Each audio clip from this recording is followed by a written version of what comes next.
terrorists? Terrorists. He just said the word terrorist, right? Terrorist? My guy, Jordan, slow down. Plus, Bananas has a masterclass in polidicking. Amber and Chauncey for 2022 Couple of the Year. Devin for 2022 Coach of the Year. Jordan gets wild with his word choice. Cory makes an appearance. Nelly T's run ends. And yes, I cried for the third time in 4 seasons. And my boy Faysal has himself an episode. That's right. It's the Challenge Ride or Dies episode number 12. Recap coming up right now.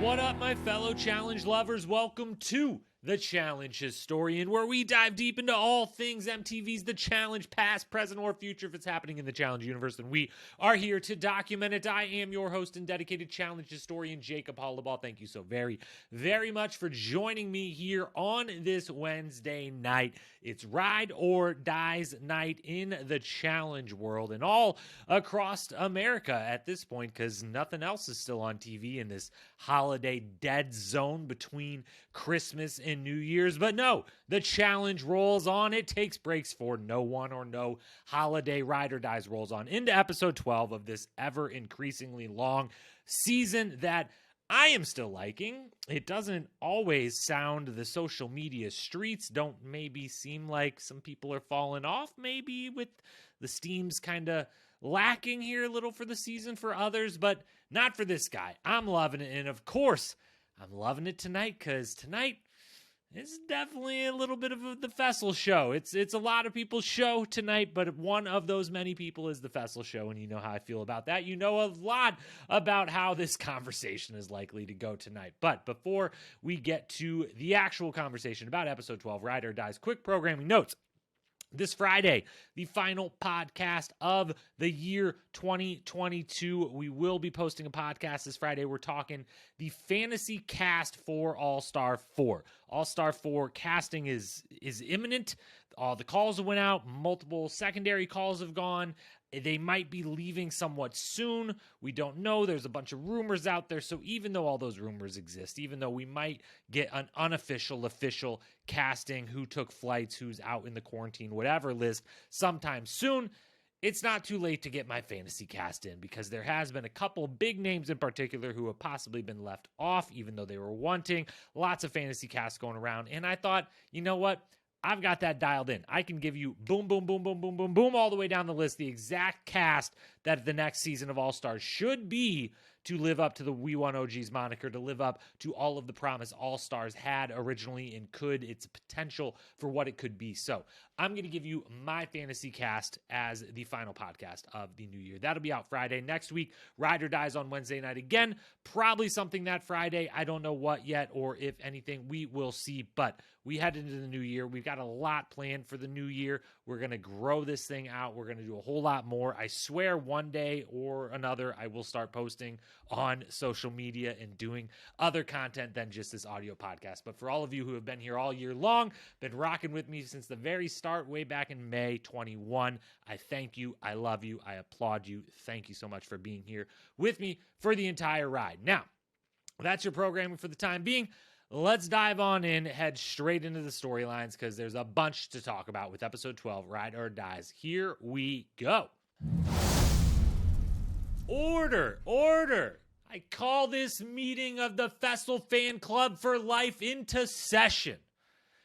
Well, folks, as usual, the challenge streets are out in full force to besmirch our guy for an episode where all he did was be a team player, ball out in elimination, where he didn't choose to go against his friend and challenge favorite Nelson, but just did what he had to do. Survive, advance, did so respectfully for the most part. Humbly, I'd even say, and yet it doesn't matter. The hate has poured on, and we must stand up in defense of our guy.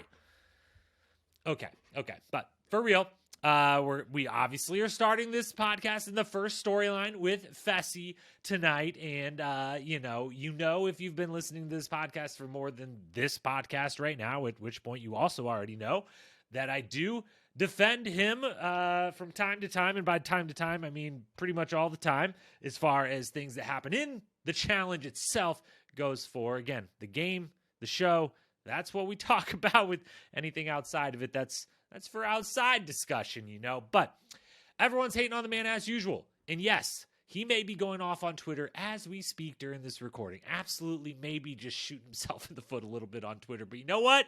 Go off, my guy. Do it. You deserve it. What do you want from this man? Honestly, what do you want? I know what you want. You want him to not be on the show. Most people, maybe not most people listening to this podcast, most challenge fans, most people maybe have stopped listening to this podcast because of previous defenses of Fessy, but I don't know what you want me to do. He's just such a good character to the show. I'm probably never going to win over anyone new to my side of the argument that he's great for the show, especially for the majority of people that hate him and love to hate on him, because guess what?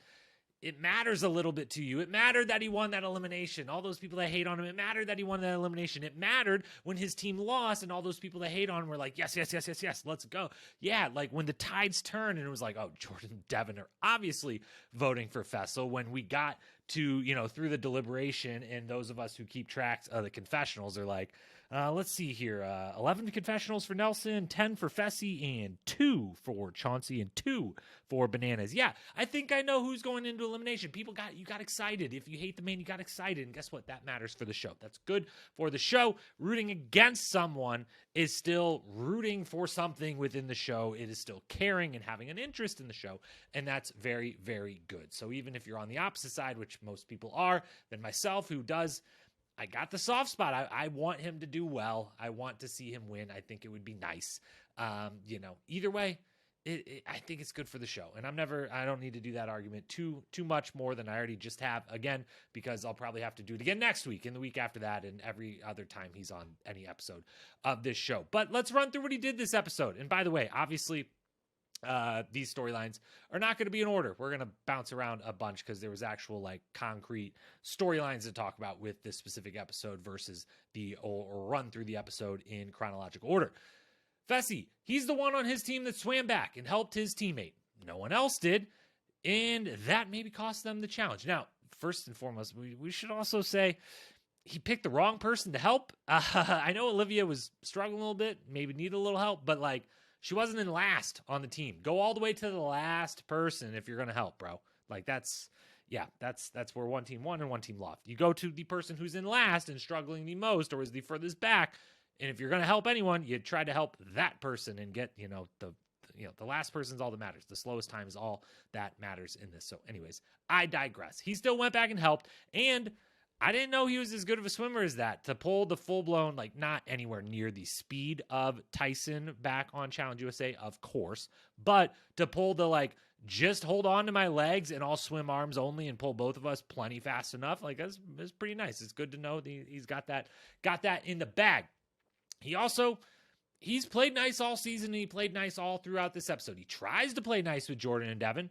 It doesn't seem to matter at all, which we'll come back to the Jordan Fessy thing in a moment when we talk Jordan and all the other Jordan stuff from this episode. But he's been playing nice. He's tried to play nice. He continues to try to play nice here. He defended Nelson last week and now is immediate, which I was happy to see and was good to see. And I'm sure Nelson made him felt a lot better about the moment they get back on the losing side. The moment they get back, they're in the bedroom and they're both quick to, and Fessy's immediate, I'm going to defend you. I'm going to, we don't want to go against each other. I'm going to say your name if I pull the safe dagger. I hope you'll do the same, but either way, I'm saying yours. That's nice to see. He doesn't get cocky at any point this episode. He probably has a tough 30-second conversation with Mariah, but also highly edited. Context matters. I would love to see that entire conversation, but that face he makes matched up with the spot in the conversation that the editing team wants us to believe that face happened, and maybe that face really did happen. I don't know, but maybe that part wasn't the best look. But also, Mariah. Couple things. I really, really like Mariah. She's great, lovely, wonderful. Would like her on multiple seasons of the show. And I really appreciate that Mariah did the research and has some idea that hey, a tie vote might mean that my team is on the line. So, like, I ain't about that life. I ain't about to be the tie vote in this situation.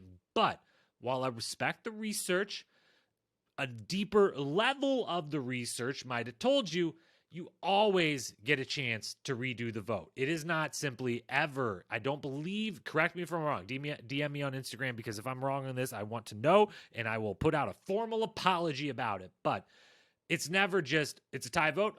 Too bad for you. You're going in. Your team's going in. It's a tie vote.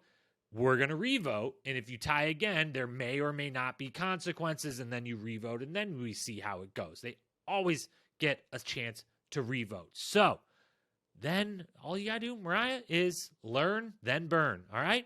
Say Nelson's name once. Let it be a tie. And then if it comes to it again and no one else changes their vote, then do the burn vote. And be like, sorry, Fessy, I got your back, but like, I'm not putting my team in jeopardy. My team has forced my hand here. I have to pick. I'm going to burn. I'm not going to say your name, but I'm going to burn it. Learn, then burn. So I appreciate the research. Just one step further next time for Mariah. And the final thing on Faysal, besides the fact that he wins in impressive, solid fashion, I guess I'll come back to that. That'll be the final thing. The second to last final thing, everyone calls him the top threat. Now, is that just deflection from Bananas and Jordan? Yes, it is. I do think they think he is their top threat individually. I think Jordan thinks Faysal is his top threat. I think Bananas thinks Jordan is his top threat and Faysal is the second top threat. But he's still up there in that echelon with them. They regard him in that nature. They know that he's very good at winning daily challenges, very good at winning eliminations, and that he could pose a threat in the final, and that he's only done 3 seasons, and he's been in 2 of the finals and got kicked off the other one, and like he could beat them. Like Bananas has beaten him in the final, but he knows that like that was in heavy snow on a mountain, and that hurts the bigger guy. That's one of Bananas' aces in his hole, is that a lot of the finals end up on mountains at elevation, sometimes even in snow, and that helps him being slightly smaller than some of the other competitors. Anyways, I digress. It matters a little bit that they all call him the top threat, even if it's kind of purposely to deflect. And we'll come back to Bananas momentarily. We'll finish out with, he wins the elimination. Yes, it's strength-based. Yes, he's 4-0 in eliminations, and everyone wants to shit on it and be like, yo, you beat Jordan, which, yes, I'm also like, hey, Jordan has no disadvantages in this game, but he does have to think a little differently about how he goes about certain eliminations and challenges, and the pole wrestle is ultimately something he's not going to beat probably anyone in, even as great as he is and smart and brilliant as he is in winning challenges that would seemingly be difficult for him. It's whatever. You beat him in a pole wrestle, but like Kyle and Nelson in Hall Brawl isn't nothing, and Nelson here isn't nothing. If you're saying, it's just strength-based, well, like, it's just strength-based. What else plays to Nelson's strengths? His strength. And that dude is an absolute brick house, pure muscle, and it's who can undo a chain that doesn't seem to be all that tight up, just kind of, pull it through the little loops and then rip shit through drywall faster. And so like, it's not like he went against the scrub. It's not like, yes, he hasn't had to do the puzzle in front of you on an elimination yet, but if he does one day, we'll see how it goes, because I think he's not that bad at puzzles by any means. Anyways, I digress. Let's get back to the fact that, yes, he is being talked about as the top threat, but it is deflection, and that leads us to talking a little bit more about one Johnny Bananas. Is Bananas playing a perfect game, or was this just set up really well for him? Or a dash of both, maybe? Because at this point in this game, they were the first of the 3 teams that came in after the start. So they only had like the 1 daily challenge, 1 elimination. It wasn't that big of an advantage by any means. And at this point, he's kind of pulling the CT. I got to say, he's pulling the recent season CT more or less, which means, one, is he probably getting a little help from production when they can finagle it a little bit, make things the best case for him, the right cast, the right partner, the right format, maybe the right game here or there? Sure, I would think it's in their best. They think, I don't know that I think it's in their best interest, but I think they think it's in their best interest for him to do very well on this particular season. And also part B of that, or 2 of that, I don't know if I said A or B or 1 or 2, but either way, probably getting a little help from production, possibly as much as they can. In part 2, has no one taken shots at him when they obviously should be taking shots at him. He's a 7-time champion, okay? Fans can denigrate him all they want. You can call him a piece of shit for past actions. That's fine and fair most of the time. But he's a 7-time champion. He's beaten the best of the best multiple different times. 5 of the 7 are extremely impressive wins, and he's one of the very small elite group of people that you would say about them if they get to the final, they're going to win. I think you could say that about CT. I think that you could say that about Bananas. I think you can say that about Jordan. And as weird as it sounds, I honestly think you can say it about Casey kind of in a weird way right now. Maybe we'll see. We'll actually see that possibly play out on this season. But he's kind of playing the CT thing. Like, production definitely, if they can, is going to favor him. And for some reason, even though he should be the number one target that he was for a while there, that he was during, the quote unquote Rivals 3 curse for a little bit there, no one's taking shots. And it's only Cory of all people that sees this. And Cory's not even on this season, but Cory makes an appearance. Shout out to Cory. I didn't realize that I missed Cory, but it turns out when he came on the screen, I was like, you know what?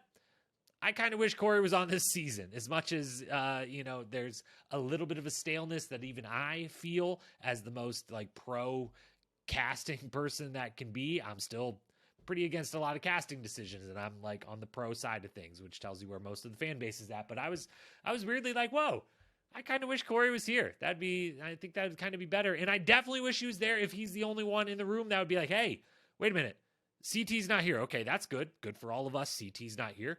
Bananas is here, though. He's back. Why don't we get him? Why isn't he number one target of every single person in this house, male or female, anyway through not named his partner? Why is everyone not gunning for this guy? So shout out to Cory for being the only one that sees it. And the other thing about Bananas real quick, I'm sure he actually likes Mariah. I'm not trying to besmirch their relationship at all, which it looks like maybe possibly is for sure, lasted beyond the season. So good for them. I wish them the best and everything. I'm sure he actually liked her in the moment and it was all organic and wonderful. But picking the partner of the guy you fear the most in the house to hook up with is maybe also kind of sort of a masterclass in polidicking. I'm just saying. You spot, you're like, yes. The attraction's there. You're like, oh, she's really attractive. She seems really cool, really nice, really wonderful. We got some similar interests, whatever. But also, there's no way that the guy who's won 7 times and who has done some of the most savage shit the challenge has ever seen as far as strategy and gameplay and what he's willing to do or say or whatever to friends, alliances, anyone, didn't also have a little bit in the back of their head, they don't seem like the most ride or die couple. They seem like they just were kind of acquaintances or friends, and she ended up on the show, and now I'm a little into her, but also I can more or less steal the ride or die of the guy I'm the most fear. I don't want to go against the guy I want to get out of the game the most, or probably second most. I would hope Jordan's the one he wants to get out the most, but maybe Fessy is 1 versus 2. Either way, it's kind of a masterclass by Bananas, I gotta say. And again, I wish them the best. I hope that didn't. It would be great if that didn't play a single percentage point in his decision making in any part of this, but it's kind of tough to say that it didn't. Now we've got to talk about Tori and Jordan. It's gotta come up. It's gotta be discussed because whoa. That commentary at the end, which we will get to. But first and foremost, Jordan, I know you, if you've listened to the season, any of the season, obviously, you know my preconceived kind of biases, whatever. I like Jordan, I like Tori, and so sue me. I like both of them, and I don't know, maybe I'm the only person left that likes both of them. There's still a decent faction of people that like Jordan and decent faction of people that like Tori. I don't know how much crossover there is between those, but I'm still holding on to liking both of them one way or the other, finding a way through it all. But Jordan, as someone who I know was a fan of the show before they were on it and who very much appreciates the history of the show, the legacies of different folks from the show's history, Jordan, you do know that once upon a time, Johanna held the deed to her house over Wes's head in a challenge house, right? Like, she used the house that he paid for with his winnings from the duel, but allowed to be inexplicably put exclusively in her name. She held that over his head as a political tool on the ruins when he was there with a new girlfriend and they were no longer, they were ex-fiance. All right. Like, Tori coming to you and saying, like, hey, it'll affect our relationship if you don't vote the way I would like you to vote for this instance. This is child's play, bro. Like, come on. Like, shout out Johanna, shout out Wes, and shout out Johanna. What a fucking legendary move that was. But yeah, this is child's play, okay, as far as ex-fiancés in a challenge house using their ex-fiancé status as political bargaining chip, political football. Now, the season as a whole obviously is a complete and utter clusterfuck, and I feel bad and for both of them and for Tori a lot, and feel kind of gross watching a lot of it, and also weirdly it's not even the type of entertaining I'd want out of the gross stuff. So yeah, we've talked about that before. We don't have to get into it again. I don't totally get why Tori is that concerned about who gets voted in. I don't totally get why she's defending. I believe obviously in this situation she doesn't want Faysal in. Is it just Fessy? Is it Fessy and Nelson specifically going against each other? Is it both Fessy and Nelson? Is it just Fessy? I'm a little confused. They don't give us all the details, maybe every bit of that conversation that we maybe needed. But clearly, by the end of it, we know she didn't want it to be Faysal in Nelson, or maybe just didn't want Faysal in there as the direct vote. I don't know. But I don't totally understand why she cares all that much, Faysal, Nelson versus Bananas and Chauncey. I guess alliance-wise, it's like, yeah, Bananas is going to go Casey, Nani, Anissa before you. And so on your team, Casey and Anissa, you're in the bottom two of your team. You're the one that has to go against Olivia in the next women's elimination if your team is up for one. But it doesn't feel like that strong of a lean one way or the other, that like you're going to be super safe on one side and totally screwed on the other side. It doesn't feel like a life or death scenario for her. It doesn't feel like a scenario where it feels like maybe she just wanted to see, like, hey, Nerys is gone. What kind of sway do I maybe still have with this guy for relationship reasons outside of the game as people versus, and just happened to be, I got this little thing that game related that I could talk about and use to kind of test the waters, see where things stand. And boy, did that backfire. Before we get to the backfiring, Jordan and Faysal may be playing nice, but let's be honest. You invited and then hooked up with his ex-fiance in Turks and Caicos or wherever, like immediately, very, very quickly after they became ex-fiance, and then the show came out and you were flirting and had an attraction to her while they were still technically fiancés before it became ex, and then you immediately took her on a vacation that she calls you now a walking mistake because of.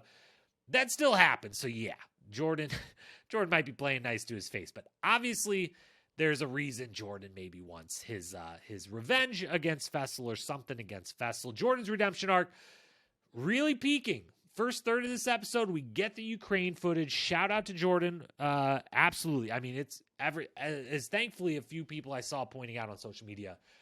This is no bullshit, social media activism. The dude went over to Ukraine at the onset of the very unfortunate and very horrific war that is going on there now, and that shouldn't be going on there, and I wish would end, and I think hopefully everyone listening wishes would end. And he dropped everything he was doing, went there, started with a group of people, a nonprofit that did some incredible work, and was there not just for like a little quick weekend photo op, was like in the trenches for a month, like 6 weeks, something like a decently long time, like a real commitment, a real incredible gesture and amount of work, and putting himself in harm's way, and everything. Like, it's amazing, and it's an absolute testament to the person he has become. And we get the full dump of this in the episode. For those who didn't know about all of this, we get the full footage, the montage, some of his Instagram footage, and his redemption arc is just peaking. Absolute apex. And then we get to the end of the episode, and it's not that he voted for Faysal. Like, that doesn't matter. He going back on his word, whatever. I don't know that he like guaranteed anything to Faysal, and I wouldn't have been upset with him of like, you're a snake now, Jordan, because you went back on your word to Faysal. Like, I don't know. But he dropped the terrorist line, And I know the like a large percentage at this point of the fan base doesn't love Tori, isn't rocking with Tori, her alliance, her friend group, but like terrorist, like he calls her a terrorist. Like what? It is insane. It is so insane. And I will say, we'll see the fallout of this at, I'm sure, moment one of next week's episode. But if I'm her, as much as I want to win the challenge, as much as I want $1 million, as much as I want to stay and shove it in this motherfucker's face who just called me a terrorist on live national television because we're ex-fiancés having some difficulties in communication, among other things. If I'm her, I either A, walk off stage and just quit without saying a word. Like, I would not have blamed her if she just immediately turns around and is like, all right, I'm fucking done. This is enough. I'm done. And just walked off stage, didn't say anything, refused to do interviews, anything, just fucking left. Like, I would have, that's the one time quitting. I would have been like, you know what? Yeah, I get it. I freaking get it. Like, what? I don't know. This has to suck so bad. Like, this isn't worth being there possibly anymore. Or B, if she just, and maybe she would go this route still. I don't know. It would be incredible if she did. What if she just literally refused to speak to anyone the rest of the season, not named Anissa or Devin, and even them, they kept it pretty limited? What if she was just like full-blown silent treatment to the house, was like, I'm not filming a confessional. I will minimally, only as needed, have a brief sentence or two conversations with Anissa and Devin. Otherwise, I'm going to sit in my bunk bed with a scowl on my face, and I'm going to go try to win daily challenges and eliminations in a final, and I'm just going to not say anything. I think it would actually make for really good TV. I doubt she's going to do that. I think we're going to get a big blow up and fight between them next week, and deserved, but also I don't like watching it. I don't feel good about it because I like both people and I want the situation to be better than it is. Final two storylines. First one, Amber and Chauncey. They're the best, right? I just love them. I love them. And the more teams that go away, the more we get a little extra shine on some of the teams that even aren't always in the spotlight of the episode, such as Amber and Chauncey. I just really, really like them. And as I'm not going to go into it because it's not pertinent to this week's episode, but the whole, like, why everyone just continually hates Amber for no reason, and then we never get a reason, and then it's seasons in a row. I'm not going to do that again tonight, but I like Amber. I'm starting to really like Chauncey. I love the two of them together. I just think they're the best little couple that the challenge has to offer right now. But also, it is worth noting that Chauncey does not have the rookie card played against him.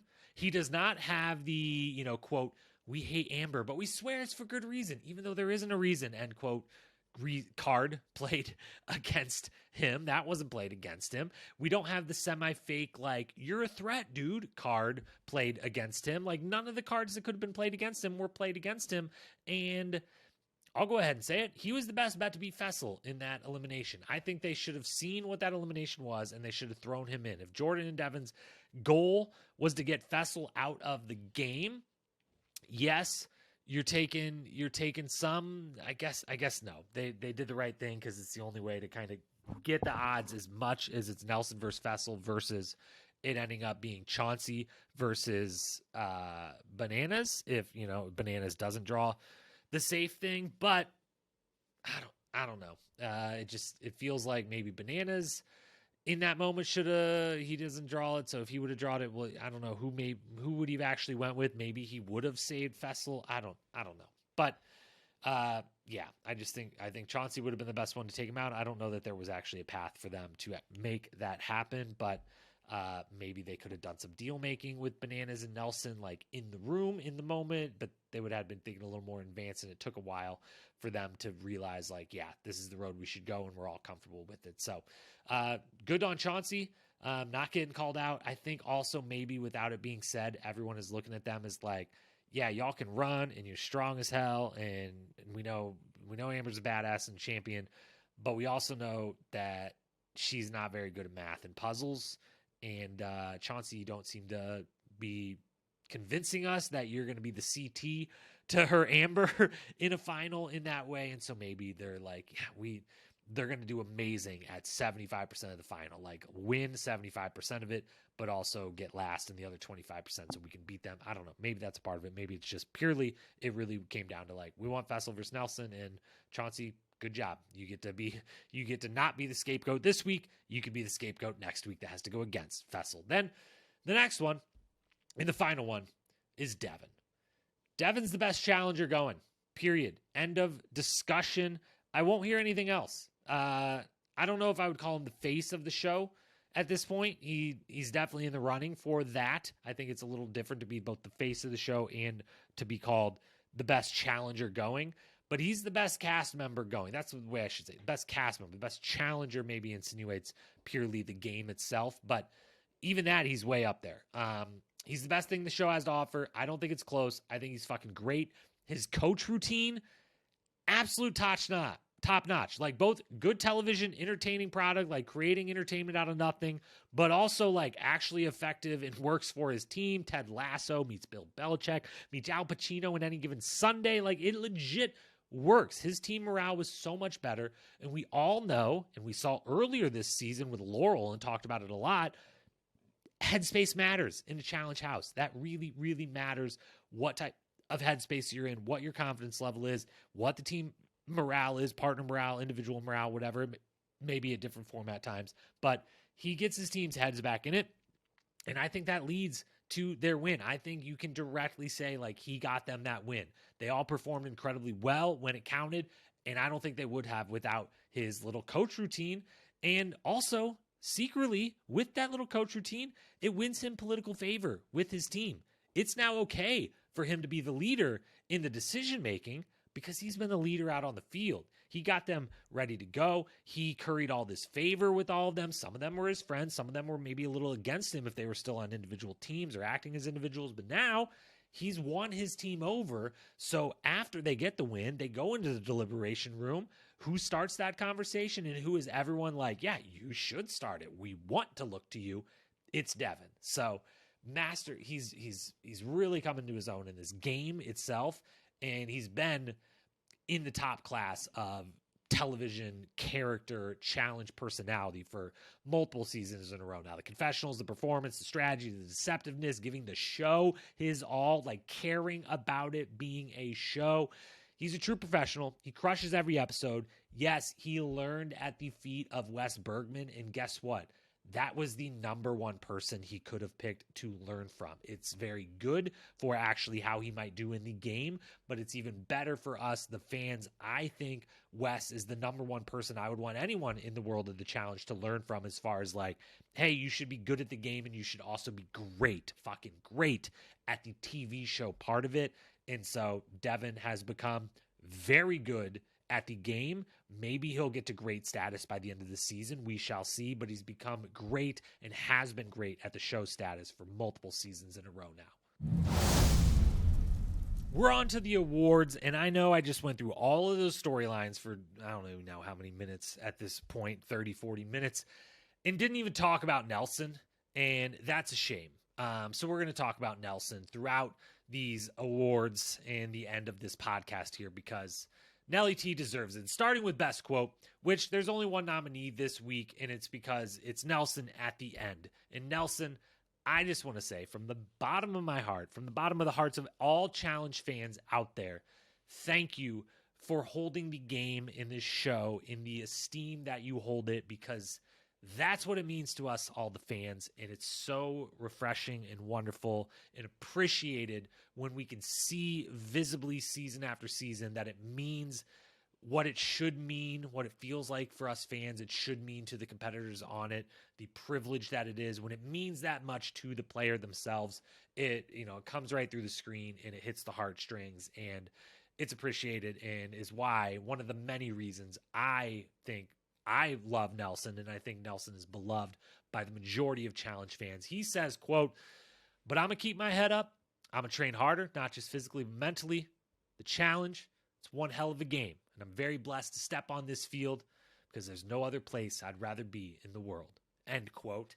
And that, along with earlier when he says, he's not afraid of the sand, to all the more funny, comical, entertaining confessionals he gives, he's got to give the quote of the week to him. He's definitely, it's going to be hard for anyone to catch up and surpass him the last, I don't know, however many episodes we have left to get that Dan Renzi award for this season. Nelson maybe has that in the bag already, even now being eliminated. But to see someone care this much about it, to hold it in that high of a regard the same way us fans do, like, it is just why Nelson is so amazing. I love Nelly T. I want him back every season. I want him to win so badly. And yes, this was the now third out of fourth seasons, the last, starting with Total Madness, when, the Cory Nelson moment definitely led to some waterworks for your guy here, definitely teared me up.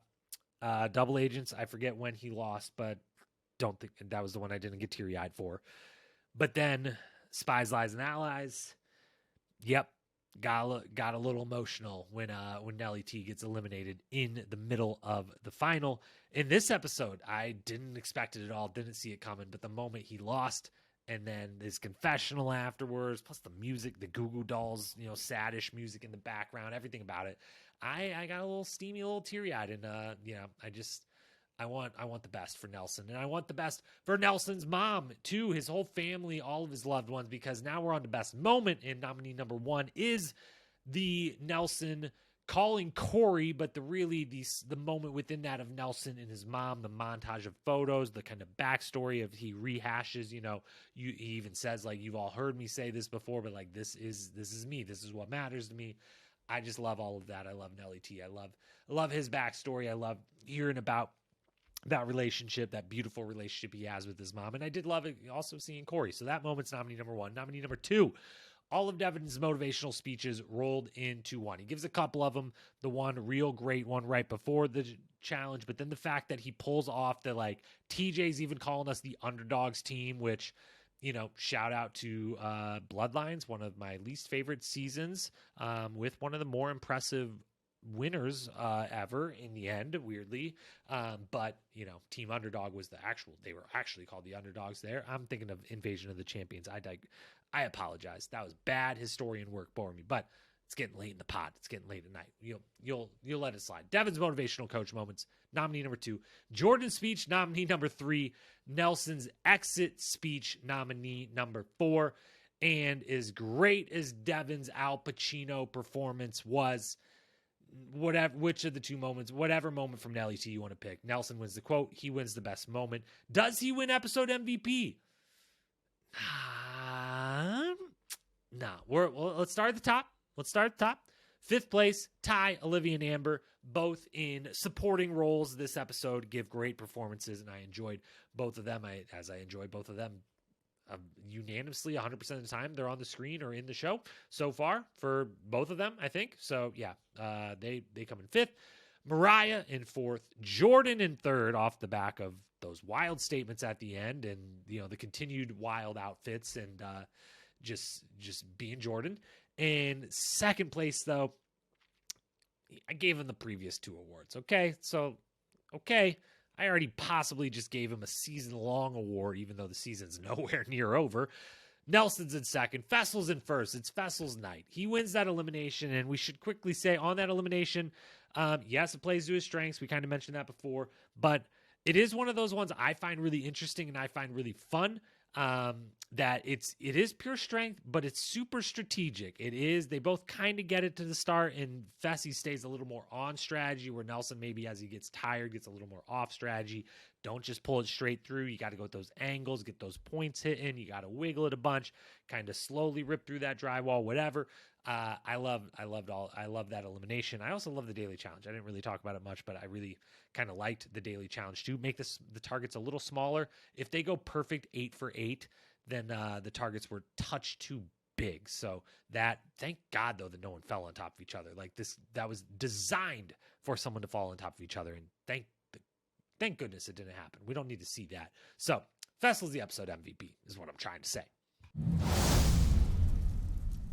As As for our power rankings and predictions, on the men's side, basically nothing at all changes other than the fact that Nelson is removed from the board now that he and Nerys are officially out of the game. I'm glad they brought her out and we got the little moment of, TJ explaining that you're both out.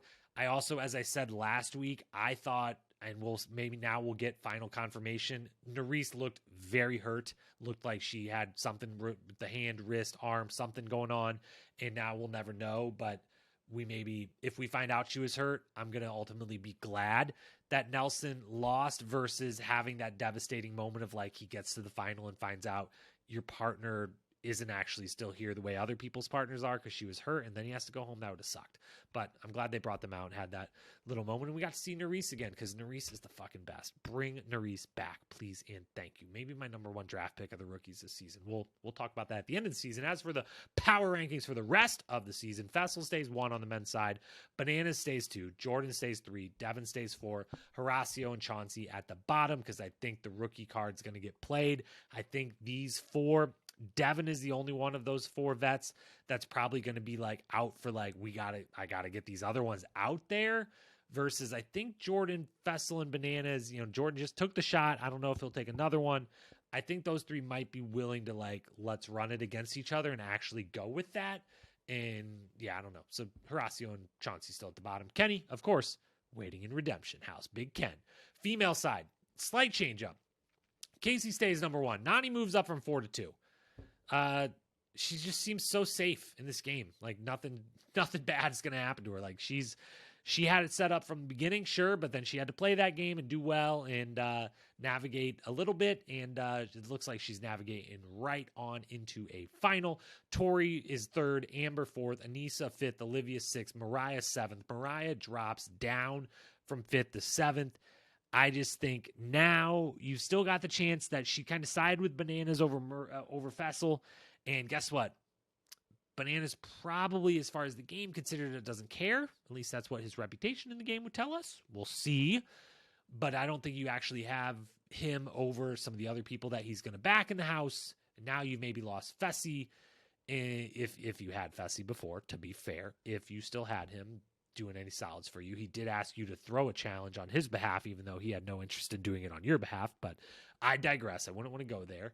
But yeah, I just think there's a reason the rookies are on the bottom on both the men's and the women's side. I think that's how the next week to 2 weeks might go. So that's where we're at. As for predictions, season-long predictions, we still got 6 out of 10 left. Bananas, Nani, Tori, Devin, Chauncey, Amber. We still got Tori and Devin as our winner picks left. We're going strong there. We'll see. It's looking a little shaky for both, but we shall see. As for last week's predictions, I actually didn't write them down. I made them up in the spot, forgot to write them down, don't know what they were.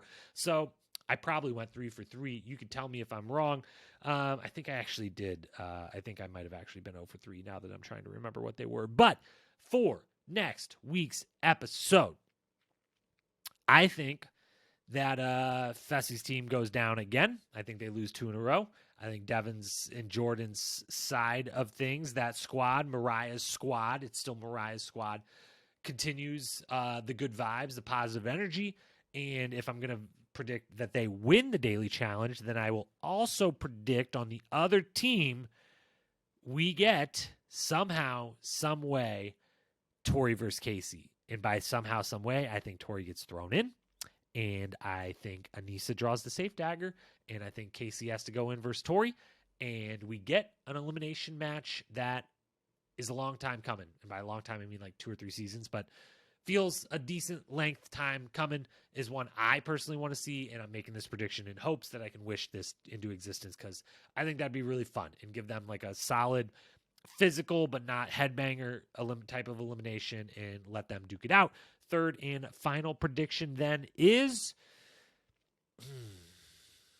Faysal's going to act a fool, I think, next week. Guys aren't on the line. He just lost his number 1 dude. His ride or die woman kind of went against him a little bit.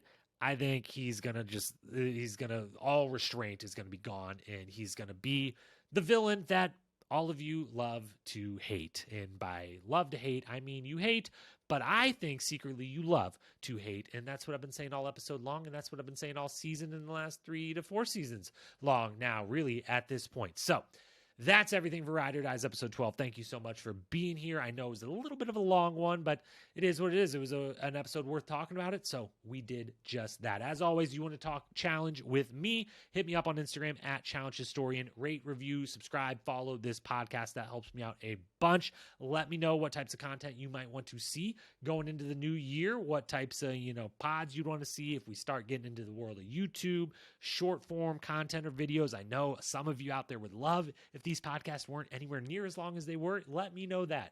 Hit me up at Challenge Historian on Instagram. Let's talk about this show, about the challenge, about anything in the universe of the Challenge Global Tournament coming up soon, anything like that. So with that, thanks for being here. Check back Friday, All-Stars 4 Fantasy Cast coming your way.